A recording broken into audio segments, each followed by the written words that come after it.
Okay, good morning everyone and welcome to this talk by Professor Akash Singh Rathod.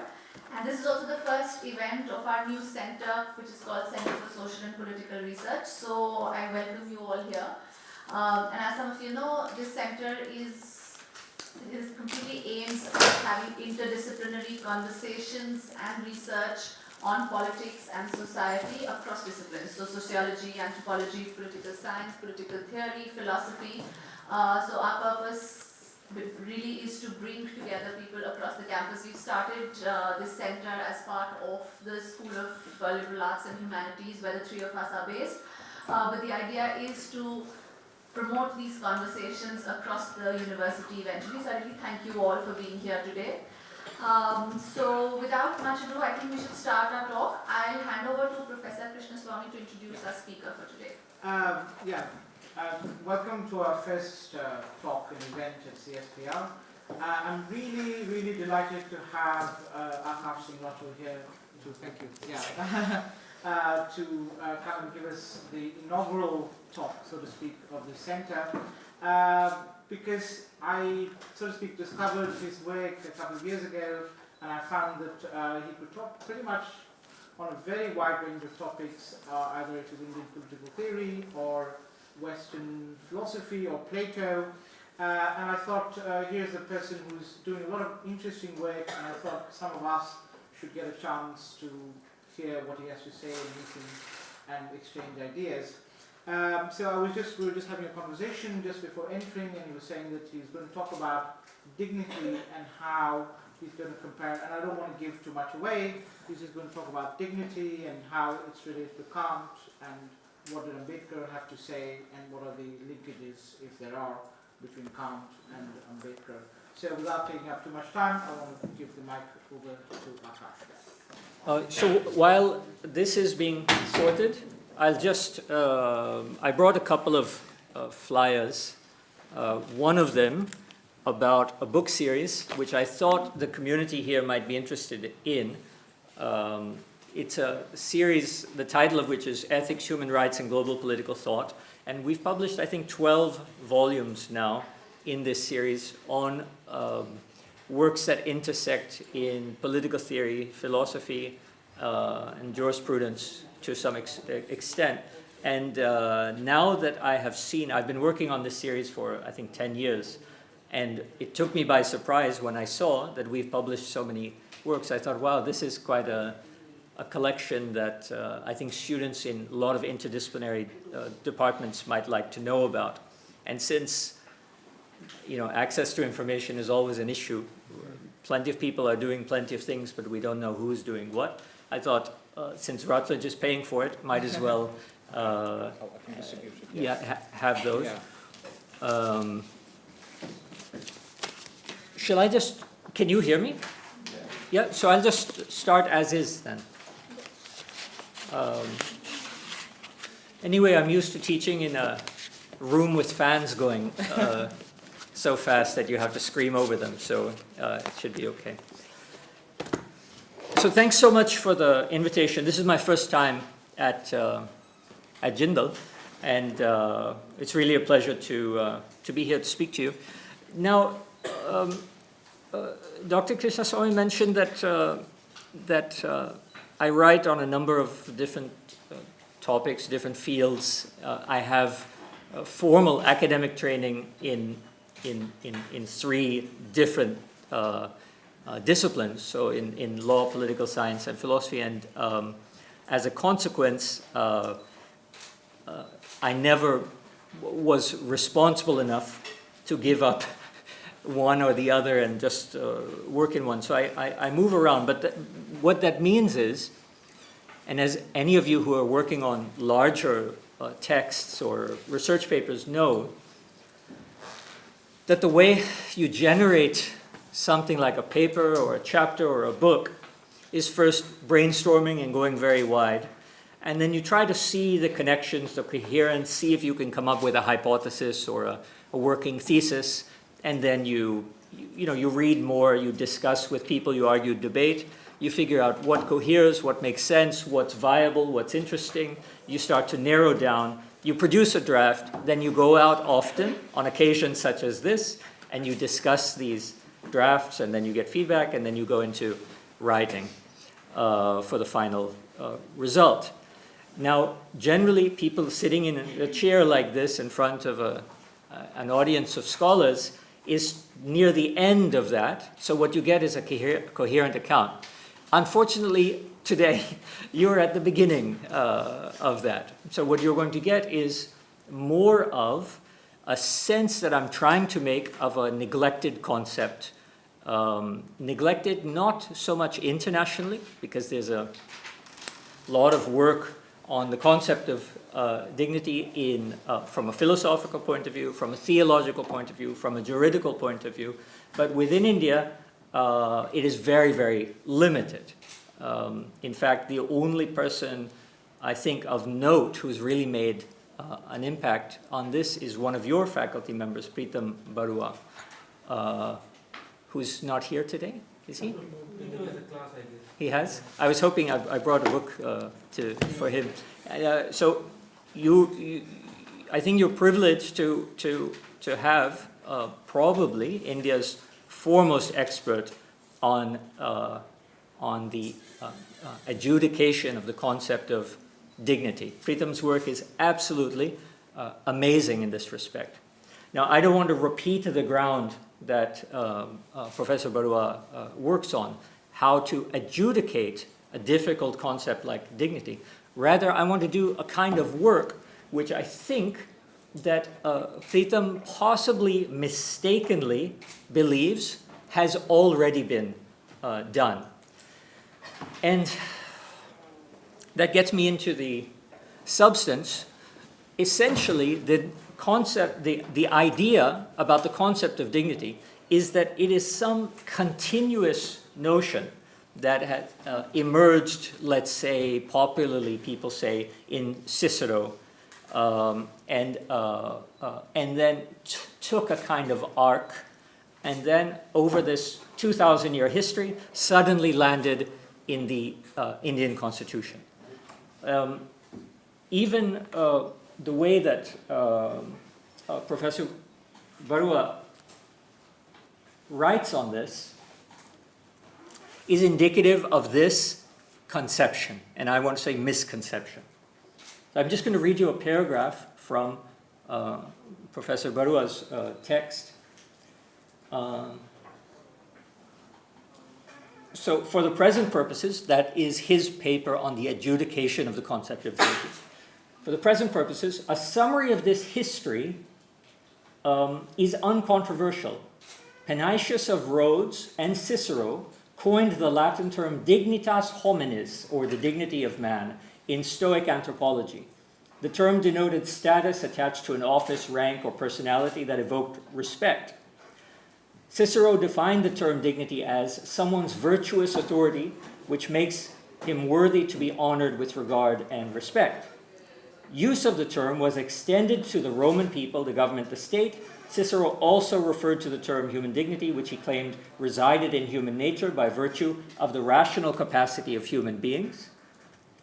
This capacity, ratio or reason, differentiated humans from animals, and this notion of human dignity was later developed by Manetti as man in the image of God, so the imago Dei, which brought into focus the potential of man to strive for excellence in all fields, so that's a Renaissance idea. And then the view was further developed by humanists like Pico della Mirandola and other sort of Renaissance philosophers who placed man at the center of the world. The trend, so you see it's a continuous history, the trend was subsequently developed in Samuel Pufendorf's anthropology and Immanuel Kant's philosophy, both paying their debts to Cicero. So you see the history of ideas, which Professor Barua presents as non-contentious, suggests that there is some sort of linear arc of development from the origination of this concept of dignity, mostly in Roman law, to its to the Kantian notion, which is the dominant notion in the international order today, and then I would push it forward then, to the Indian Constitution, given that the entire point of Professor Barua's article and subsequent similar work, for example, the use of the concept of dignity in the Naz judgment, right, the overturning of Section 377. The Indian courts, the Supreme Court especially, but also some of the high courts, Madras and Delhi, have been very prolific in starting to resort or refer to the concept of dignity, which, if you remember, the law students among you will know that in early Supreme Court rulings, the preamble was not considered part of the Constitution, and so it wouldn't be entertained in these adjudications. But then, in case of Nandi, this was altered, right, in the development of the basic structure doctrine. So now the preamble, or the concept of dignity, is something that the courts not only can appeal to, but increasingly appeal to, primarily in terms of privacy. So all of the contemporary privacy judgments are I'm afraid if I touch it again, it will. All of the contemporary privacy judgments appeal to the concept of dignity. So I'm filling in this little lacuna, but the suggestion is the clear linearity from the origin of the concept to Kant, from Kant to its universalization, for example, in the Declaration of Human Rights, or the German Constitution, the first article of the German Constitution, and then let's say the spreading of things like the UN Declaration and the German Constitution, or the Irish Constitution of 37, giving us a decade advance notice for the drafting committee of India, gets incorporated into the Indian Constitution, into the preamble, and then from the preamble over the course of the 20th century jurisprudence, it enters into issues of adjudication. And this is taken as a linear development. So what I want to do is to profoundly problematize this notion in at least three ways. So I'm not going to get into the adjudication of the concept of dignity. There are two reasons for it. One, that's another project, and two, I think Pritam has done that better than I could even if I wanted to. Okay, so if you want to see how the courts are adjudicating the concept of dignity, then look at Pritam Barua's work, which is excellent. Instead, I want to focus on three things. One is the philosophical development of this concept is in itself not linear, and it is certainly not coherent. Secondly, the theological development of this concept is in itself not linear and is internally contradictory. And third, the jurisprudential history of this concept is once again neither linear, or linear would not be the right term to use there. What I'm talking about is we get after Kant, especially Perpetual Peace, so the later writings of Kant, this notion of a League of Nations, and I think you all know the fate of institutions like the League of Nations, which eventually evolve into something like the United Nations, and a Charter of Human Rights, which, thanks to the Nazi, to the Holocaust, prioritizes the concept of dignity, as, for example, in the opening line, Article 1 of the German Constitution, that human dignity is inviolable. And a very important second line, it is the duty of the state to preserve and promote that dignity. Now that's quite fascinating. It's one thing to declare, like the UN Declaration, that human dignity is inviolable. It's an entirely different thing to suggest that the function of the state, the duty of the state, is to protect and promote that dignity. And I'm going to get into that because that has a lot to do with how we use the concept in India today. The juridical history then, it's assumed bleeds over from Kant to the international formulation of dignity as either a human right or the basis for human rights. There's an open court on that. And then this goes into the constitutions and then finds itself in the Indian Constitution, because why wouldn't it? Everything drafted in the 1940s has this concept. All right? So that's not linear necessarily, but let's say the spreading or contagion of the concept of dignity. I think that's completely wrong. also. So there are three ways within which I think what I had just read as the standard view about the history, a conceptual history of dignity, is wrong. It's mistaken philosophically, it's mistaken theologically, and it's mistaken juridically. Now, I'm going to try to give some evidence of these claims, or else I just sound like a very negative person. But I'm not entirely sure I'm going to be able to defend each of those. Let me start with, in some respects, one of the easiest. And for this, I'll need audience participation. What would you say, what do you think, can human dignity, before we've defined it or discussed our common conception of it, can human dignity be lost? What do you think? Can you lose your dignity? Yes? Can you give an example of how you might lose your dignity? I was thinking about instances where a state strips away a person's rights. Yeah. I was connecting that to dignity, for example, detention camps and atrocities that happen, for example, in derogation. Yes, perfect. That's a perfect suggestion. We can stick to that word atrocity because that's very important. Atrocity is one of the counterbalancing conceptions with dignity, right? And an atrocity is not just a criminal act because it has gone a step further by stripping or eroding your dignity. But, so that's I think you're clearly correct. The Pope John Paul said this, since man is made in the image of God, he cannot lose his dignity. Or take it out of that theological formula, if dignity is the basis for rights, then if you lose your dignity, then you lose the basis for rights. Whereas we were saying, when you lose your rights, you erode your dignity. So we have already one small, it's not a big deal, but one conceptual issue here. Is dignity something that is equivalent and in some way essential to the nature of the human person? Well, the philosopher Immanuel Kant certainly said so. This was the very revolution that conceptually he introduced. I'll explain that more fully.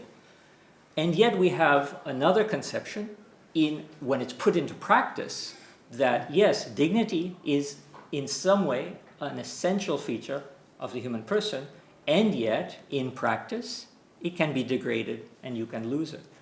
How do we harmonize these two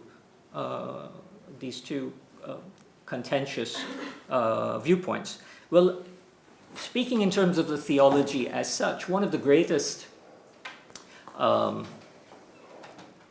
works in the history of theology and philosophy, St. Thomas Aquinas' Summa Theologica, has this to say about dignity, several chapters on dignitas. If you remember Thomas Aquinas' treatise on law. So the murderer loses his dignity because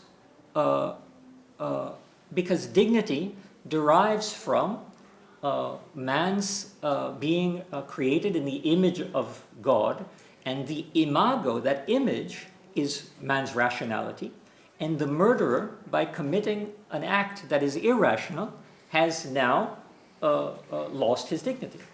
This is St. Thomas Aquinas. Now, as some of you know, Catholics or historians of religion, Pope Leo XIII, the encyclical letter around the 1870s, 1880s, established that in matters of philosophy, St. Thomas Aquinas is the doctor of the church.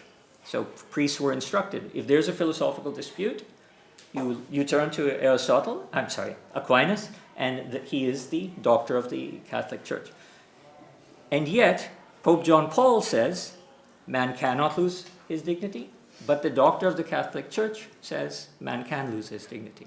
There's a theological problem, and this theology derives from the very sense of this rational imago origin. So if the imago Dei, if the image of God, if the content of that imago is that God is characterized by reason as such, right? A basic principle carried in Thomist philosophy inherited from a rationalist understanding of Aristotle's God or pure form. If what is identical, what is the image identity between man and God is, of course, rationality. And that's also what distinguishes man from all the other animals. Don't worry about my gender insensitivity. I'm speaking specifically about men and males in this era. Okay, so I'm not just riding roughshod over what I should be saying. I'm talking about a historical development, and this is the language that was used. Thankfully, we'll get to greener pastures. However, so this rational theology can be countered by what is referred to as a theology of flesh. What is the theology of flesh? This emerges from subfields in theology like Christology. So God the Father condescended to incarnate in the flesh. But which flesh? Not a dog, not a crocodile, into the human body. That means that there is something special about the human body that has been filled with a sort of supreme and inalterable dignity, if it is a vehicle that God the Father could occupy during his time on earth. So the theology, this rational theology, can be juxtaposed to a Christology, so not the God the Father bestowing reason like the Sistine Chapel, right? This white God the Father with the white hair and beard, bestowing what's that called, the birth of Adam, breathing life into Adam as the rational male archetype of the human person. So this is a rational theology. Instead of God the Father directly unmediated to the human, we have the mediated theology of the flesh, where God incarnates in the human body and consequently bestows that body, again, still men, but bestows the male body with a dignity that is inviolable. So from rational theology, you can lose your dignity, and from the theology of the flesh, you cannot. And this is visible in the theological understanding of the notion of dignity. Now, why is the theological understanding of the notion of dignity even important? Why am I talking about this? So now we go back to the very beginnings, all right? Dignity, a conceptual history from Aristotle to Ambedkar. The common history suggests that, as I had read, that things start with, in the Roman world, with the conception of dignitas. But if you look at Aristotle, especially Aristotle's Ethics, you will find all of the essential elements of the questions related to dignity there in the movement from the Ethics to the Politics in Aristotle. So from the very first book, where we have this statement that we all know, one of the most famous mistranslations of philosophy, man is a rational animal, right? First book of Ethics. To the later articulation in the same book, and also repeated in the Politics, that man is a political or a social animal, right? Fundamentally, by nature, political. And then in the Ethics, Aristotle develops very comprehensively elements of the Greek conception of human worth.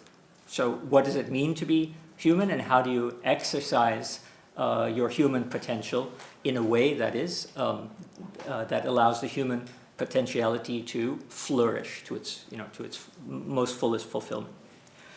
And in the process of doing that, what we normally translate as discussion about the virtues, among these virtues is something called megalopsycheia. Do you remember this? The great-souled man. It's one of marvelous and weird virtues in Aristotle's Ethics, one that incidentally was plagiarized by Nietzsche in the Overman, right, in the Superman. Nietzsche uses some of the same words also, slow to answer, and so on. So this idea of megalopsycheia was a person, and let's be frank what Aristotle meant by it, an aristocratic male master who understood himself to be worth a great deal and who demanded or claimed that worth from the community. So on the one hand, you have the individual, man is a rational animal. On the other hand, you have this correlation in this particular virtue, megalopsycheia. Sometimes it's called greatness of soul in some translations. Its opposite is pusillanimity, smallness of soul. So you have this notion of the individual who knows that he's a great, he's a master, he's virtuous, he's a great fighter, he has all of the virtues, and demands in some way proper or due recognition for that greatness. And what is pusillanimity? Is pusillanimity not being great? Not at all. It's not being recognized for the great, and being okay not being recognized for the greatness that you have. So there's something very interesting in this interplay of the virtue of megalopsycheia in Aristotle's Ethics and the interrelation it has to his larger ethical ideas and man's rationality and rational teleology that, of course, becomes taken up in St. Thomas Aquinas' rational theology, and the social implications, which is, if I fast forward 2,000 years, dignity is not just about something I have, it's something you recognize that I have. So both of these elements are there in the early stages of the ethics. So the concept of dignity, while it may not have existed, after all, the concept of freedom didn't exist as well. These are terms that we had different ways of understanding these concepts. So while the concept of dignity didn't exist in Aristotle, they were other functional concepts that showed that the notion, the inchoate notion of dignity, is not only present in the Greek world, but it might be largely determinative of the subsequent Roman one. Now, what is the Roman one then? This idea of dignitas. I'm going to give you Hobbes's definition, when Hobbes in the Leviathan is talking about Roman dignity. In the first book of Leviathan, chapter 10, if any of you have read that magnificent work, the first book is on man. So he talks about the nature of man, and dignitas is related to that nature of man. He says dignitas is publicly recognized worth of a person. Publicly recognized worth of a person. So you have the worth of a person. Now, how do you get that worth? Well, obviously, it has to be related in some way to your individuality, your rational potentiality, or its expression. And then it's publicly recognized. However, let's not forget that this derives, and it has its legacy and origin in a conception of master morality. Male aristocratic master. So the publicly recognized worth of a person is, of course, the publicly bestowed titles that are granted to a male master, property owner, who gets,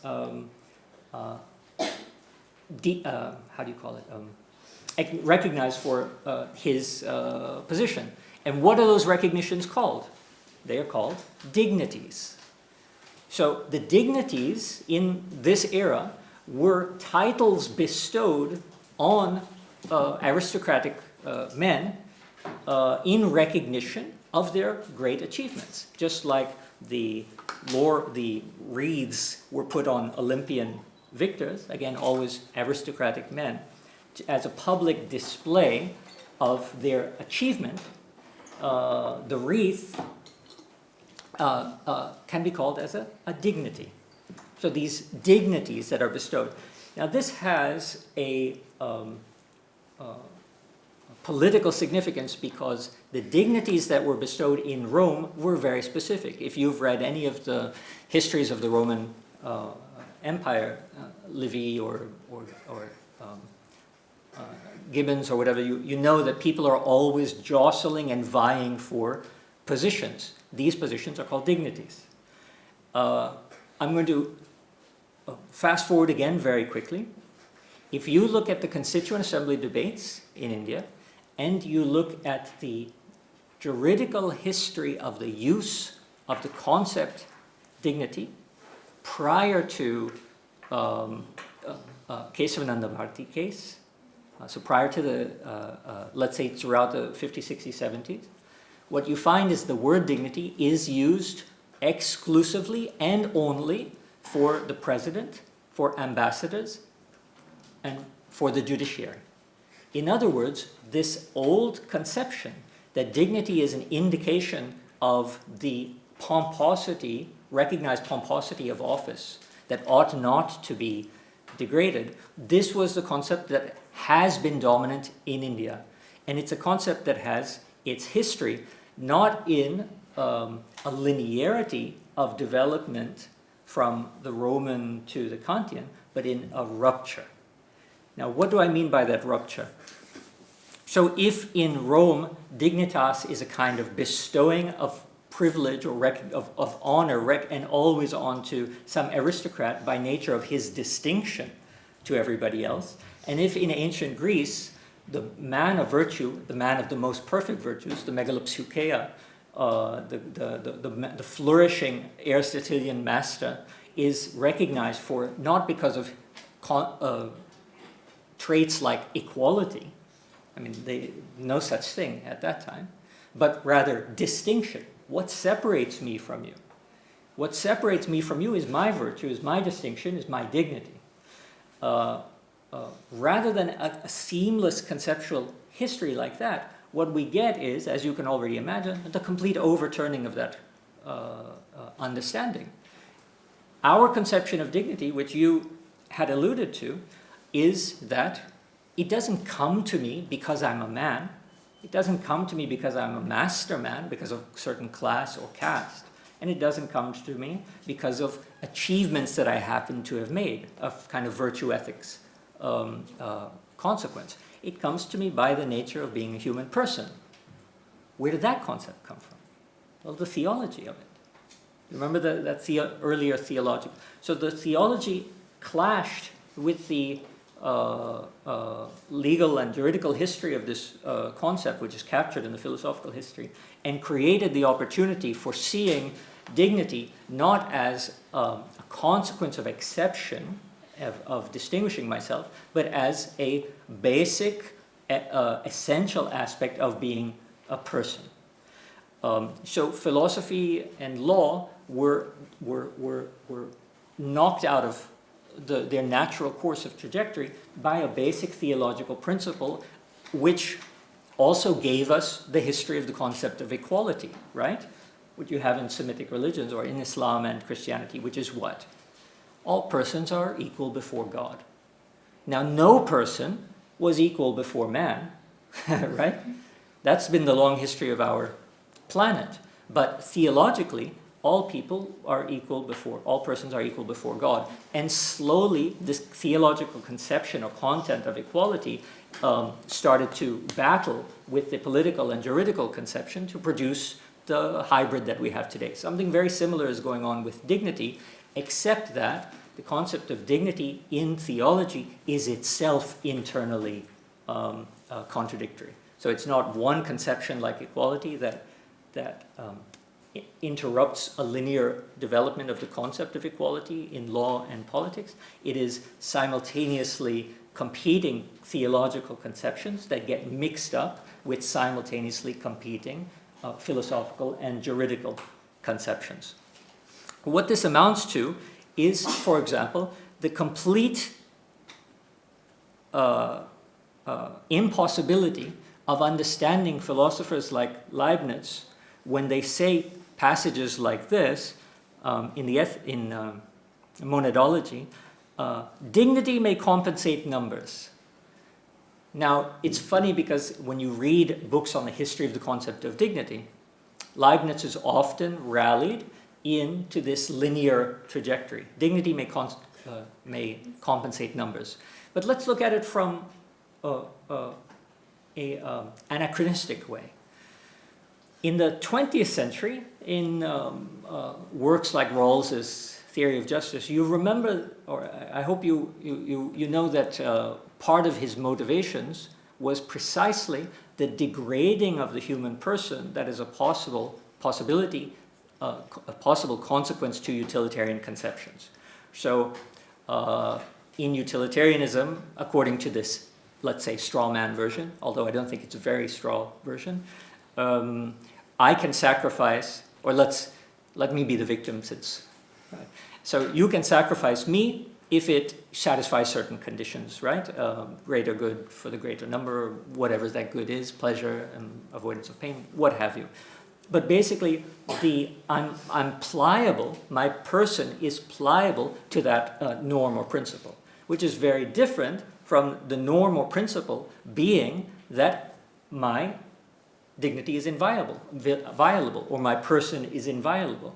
And therefore, if you are going to interfere with whatever constitutes my dignity, there better be a host of adequate and necessary reasons. And those come out in law in terms of proportionality and other principles in jurisprudence.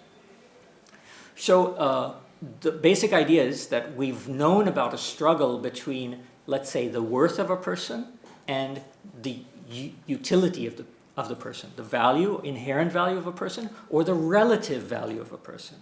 Now, the relative value of a person is nothing other than the classical conception in Aristotle. How much is an aristocrat worth?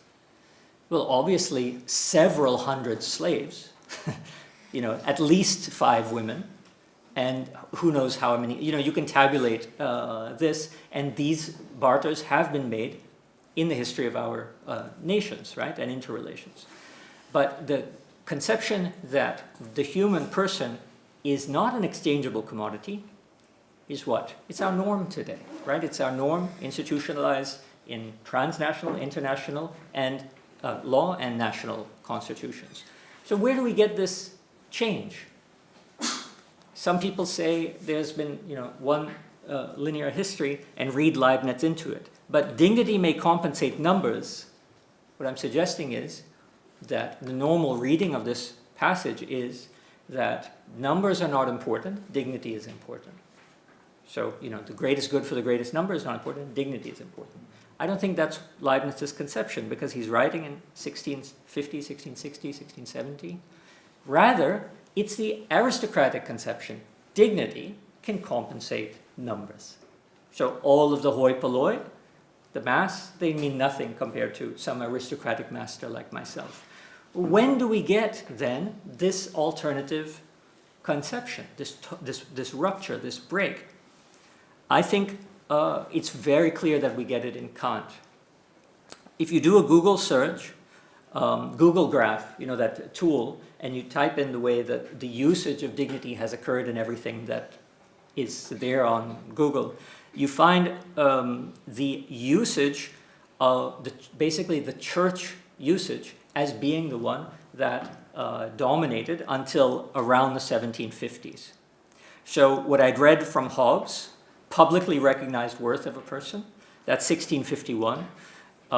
In the Handbook of Church Offices, where the word dignitas is a rank higher than priest. All right, so you can have all your common priests, but between becoming priest and pope, there are a number of intermediary stages, and these are called dignities. So ways that you distinguish yourself from the common priest. This is the conception that's used almost exclusively until the 1750s. But in 1785, something strange happens, and that's in the groundwork of the metaphysics of morals. Kant begins to explore this concept, in German it's Würde, where we get worth, this concept of worth, and he makes a distinction between worth and price. Now, let's talk about this utilitarian idea. You can sacrifice one for another. That means relative value. Relative value is the nature of price, right? So the cost of this is something, and we can negotiate that that cost depending on what it means to you and whether your money means more to me and my book means more to you. These are all negotiable. So the worth of this book varies in relation to our individual projects, needs, and the value that we basically ascribe onto it. Is that the same about you? Is your worth determined by what she and I negotiate? Well, yes, in an aristocratic conception, prior to fundamental equality and rights, I could sell you, or again, I would prefer to reverse this so no one takes offense. You could sell me to him for X number of dollars. I have a price. But Kant argues, which I think most people are familiar with, that you cannot treat the person as a means. You can treat everything else as a means to an end. This is a means to his whatever project he set for himself. But I cannot be a means for whatever project he has set for himself. You have to treat me as an end only. So this idea of the end in itself that you find in Kant, what is its justification, or what is its, where does it arise? Where do you get it? Why is the human person an end in herself? Because of capacity, rational capacity, right? So there was that basic fixture or feature of Kant's moral philosophy that what it means to be moral agents is that rationally we can universalize our actions into maxims or principles. Now, this presupposes a rational agent, and the long problem with this moral philosophy or political philosophy is the idea of the rational autonomous agent of liberal thinking, right? As opposed to, let's say, communitarian thinking and so on. But back to the foundation here, as rational and as moral, which turn out to be largely the same thing, I can universalize, or I must universalize, whatever action I intend to take into a maxim that is a principle that any other rational agent can evaluate or debate. Now, that means there's a rational component to this. There's a rational component to the human person being an end in herself. That's rational theology. But it is not Catholic. This is a Lutheran conception. Now, the Lutheran conception then is what I believe to be the missing link in this normal trajectory between tracing the concept of dignity as one coherent line from Cicero to our Constitution, or from Cicero to the UN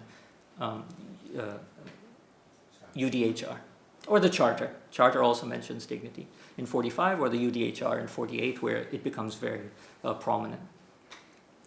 So why? Because people have generally juxtaposed this pagan and or secular philosophical notion of reason from Aristotle to Kant with the theological conception. But as there are problems within Catholic theology between rational theology and the theology of flesh, I think there are also problems within the Christianity as such, the kind that was influential on Kant, which is a Lutheran conception of religion or of God, or especially of man's relationship to God, versus the Catholic conception. So, in other words, what I'm trying to say is that the Protestant move in the history of Christianity was the catalyst that allowed Kant to break with the traditional aristocratic conception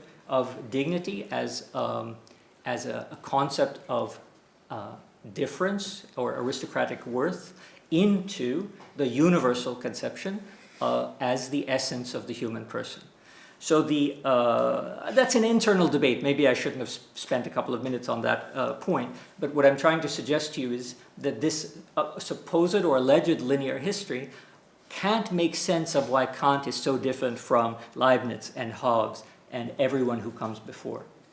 And generally the idea that they try to draw up is that if you move from Cicero, nobody likes to start with Aristotle, but I think I've established pretty plainly that this concept is very prevalent there in Aristotle, and it's the source of thinking in later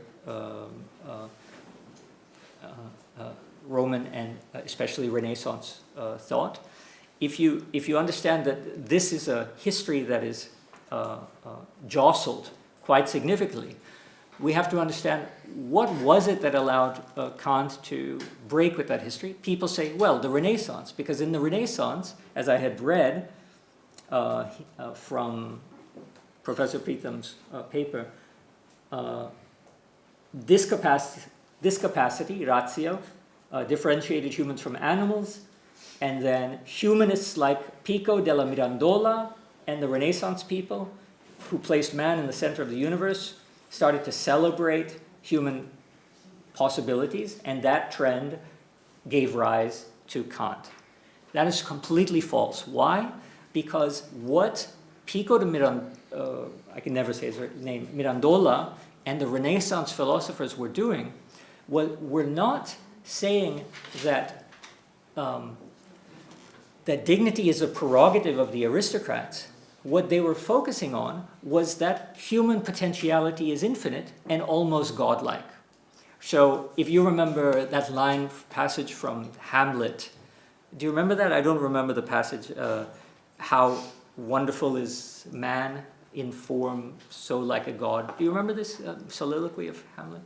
Anyway, there's a soliloquy, now this is 17th century, that Hamlet makes about how wonderful the human person is in intelligence like a god. And Mirandola, this is the very premise of his writings, that philosophers are like gods, and you don't have to be from a certain social background to be a philosopher.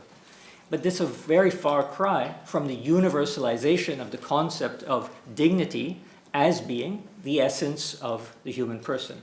It's merely a kind of democratization of the aristocratic conception, which is that you don't have to be from a particular caste, class, or gender in order to realize dignity, to realize distinction. So that's not an adequate bridge for this so-called continuous history from the ancient to the contemporary conception of dignity. So what I'm suggesting to you is that there is no continuous history from the ancient to the contemporary. There are ruptures, there are destabilizations, there are inversions. But fundamentally what we get is, for whatever reasons, a profound alteration that occurs in the pre-Kantian and the post-Kantian idea of dignity. So it's not much of an exaggeration to say that every one of our conceptions of dignity is post-Kantian. Not just historically, but fundamentally the change that he effected in the way that we think about things. And in the jurisprudence of the German Constitutional Court, when the first article, human dignity is inviolable and it's the duty of the state to protect and promote it. When this is adjudicated, Kant is mentioned by name in innumerable judgments. Now, from the Kantian perspective, if I've managed to bring us up to here, as I had mentioned, in the metaphysics of morals, things change by perpetual peace, where nevertheless we get in perpetual peace the articulation of the need for international institutions to maintain and protect these moral conceptions. And of course the League of Nations was hypothesized, and then the United Nations eventually. And what we get in the UN in the Declaration of Human Rights is, of course, the Kantian conception of dignity. Dignity is not something that I have as a person because I was born here or there. It's not something I have because I'm Christian or Hindu. It's not something I have because I'm male or female, right? It is the essence of the human person as such. And this is the Kantian conception. So if we see that the alteration that occurs in Kant disrupts the philosophical history and creates a new juridical history for the notion of the concept of dignity, and it has theological elements that created that vector, that new vector, what we find is that equally false as that linear conception is that contagion conception, that it's because of, in the 1940s, dignity in constitutions was the done thing. This is the idea that generally, if anyone ever discusses where this concept came from, this is the idea that is generally stated. Now, in the last 7 minutes, I'm going to show you that this is a total misconception, and I'm going to do it better than what I did the last 45 minutes, because here we're on empirical ground. So I'm just going to do. Maybe let me state why I'm doing this, and then I'll undertake it.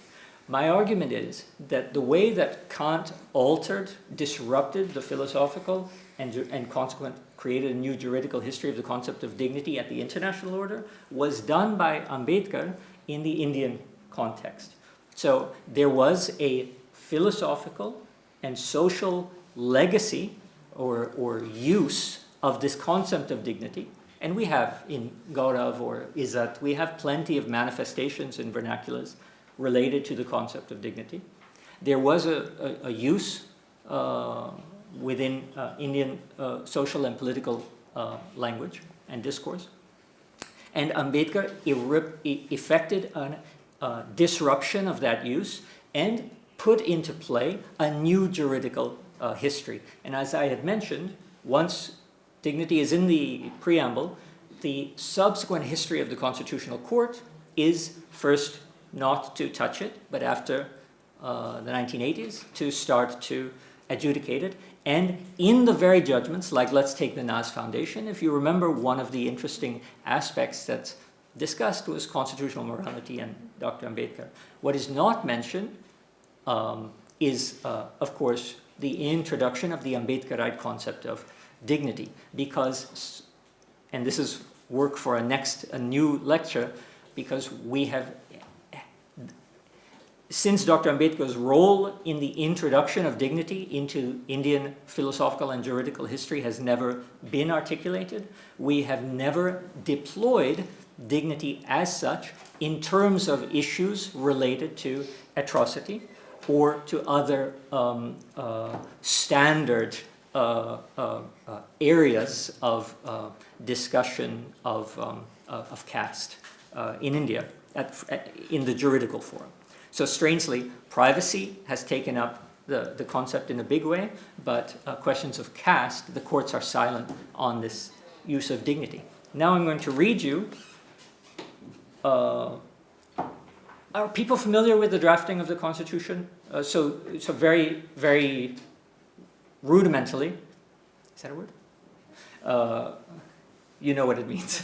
In October of 1947, a draft constitution was sort of created by B.N. Rao and handed over, and that draft constitution contained a preamble, and it was drafted by Rao after taking into consideration what the Constituent Assembly had decided, and things like the Motilal Nehru report on whether India could create a constitution, the earlier, what was that, 1925, 1935, all of these earlier forms of constitution, and most importantly, Jawaharlal Nehru's objectives resolution, when he addressed the Constituent Assembly and said, our job is to create a constitution, and these are our objectives. Those objectives, it is widely taught to us, became the preamble of the Indian Constitution.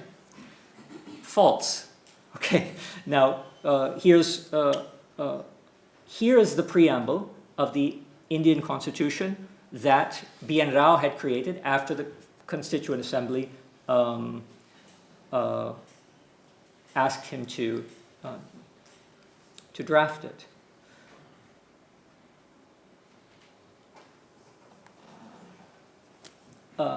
We, the people of India, seeking to promote the common good, do hereby, through our chosen representatives, enact, adopt, and give to ourselves this constitution.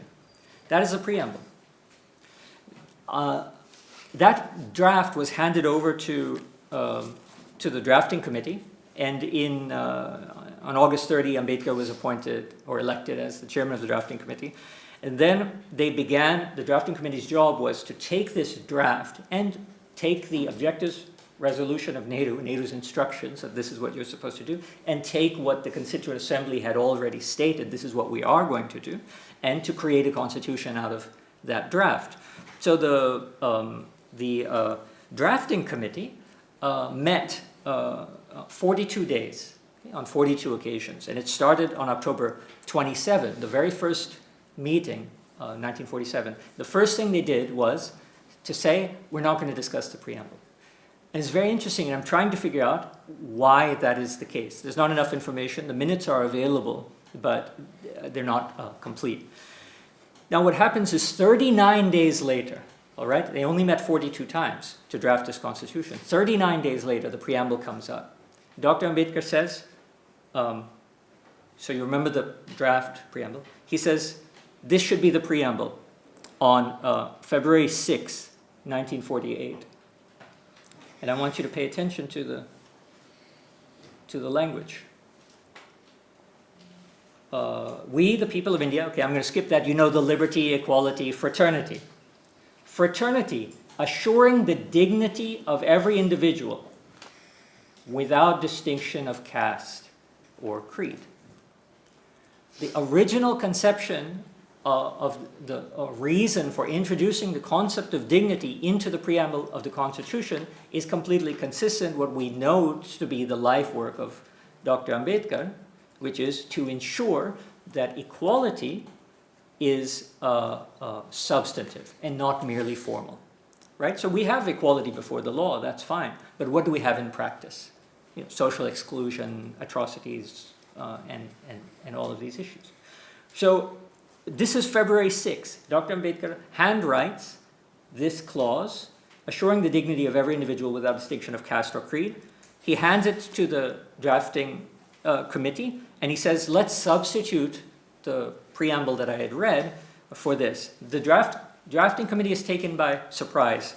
On February 9, the next day that they meet, they have another debate. And on February 9, this is what comes out as the new preamble. So the liberty, justice, whatever. Fraternity, without distinction of caste, class. Okay, so the leftists in the drafting committee say, what about class? Or creed, so as to assure the dignity of every individual and the unity of the nation. So now we get the emergence of this concept of the unity of the nation. Where does this come? So Dr. Ambedkar is introducing this idea of dignity as the essence of the foundation for equality amongst castes. And in order to get it passed, he has to make a gesture to the left, who want class, and make a gesture to the right, who want national unity in there. And he makes these, he's pragmatic, right? He makes these concessions so that he can keep dignity and the inviolability of the person on the basis of caste intact. On February 10, they all start to get scared. What is Nehru going to say? So they add a footnote to the preamble. Our Constitution almost had a footnote. And it says that we have tried to stick to the objectives of revolution. I don't have time to read it, but it's this beautiful thing of explaining to Nehru why it is that the objective resolution hasn't been stuck to completely, because there is this there's this, I don't know how to pronounce the word, scourge of caste in this country. And we will never achieve national unity in this country unless we recognize the dignity of the individual irrespective of caste. This is was almost an appendix That was on February 10. On February 13, no change is made. On February 21, Dr. Ambedkar gives the final draft to the president of the Constituent Assembly. And if I read the February 21 preamble that's handed over by Dr. Ambedkar, it reads this. So, we the people of India, then liberty, justice, liberty, equality, fraternity, assuring the dignity of the individual and the unity of the nation. Caste is gone and class is gone. So the right gets to keep the unity of the nation, but the left doesn't get to keep caste and class. And what I can make out, the best I can make out from the minutes, is that between February 13 and February 21, everybody started, it became a bit of a mess. Okay, so why not gender? Why not religion? It wasn't actually gender, religion was the one. And the specification of each of the, let's say, modalities within which this dignity is forced to adhere to and play out was becoming cumbersome.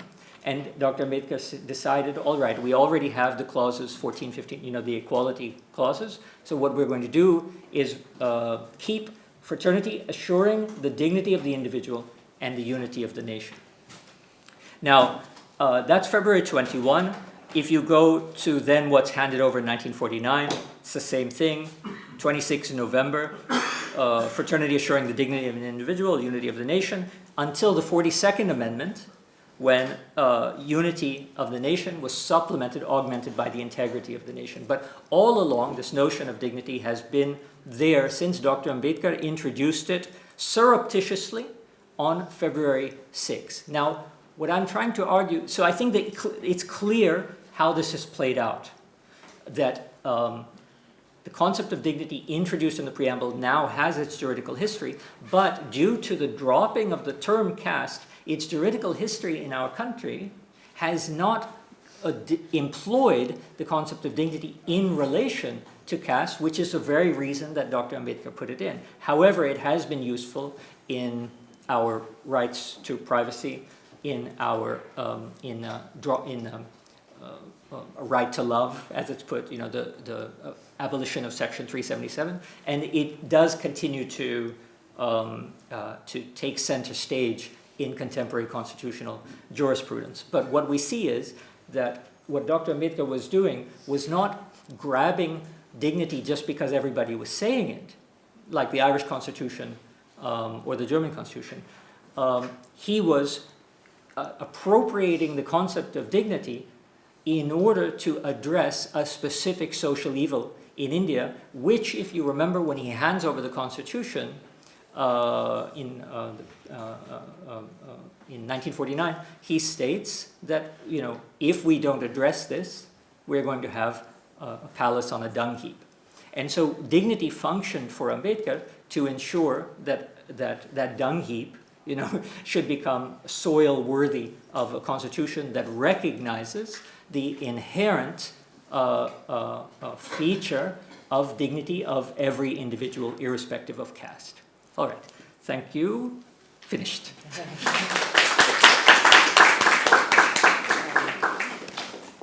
Thank you very much for that very interesting talk.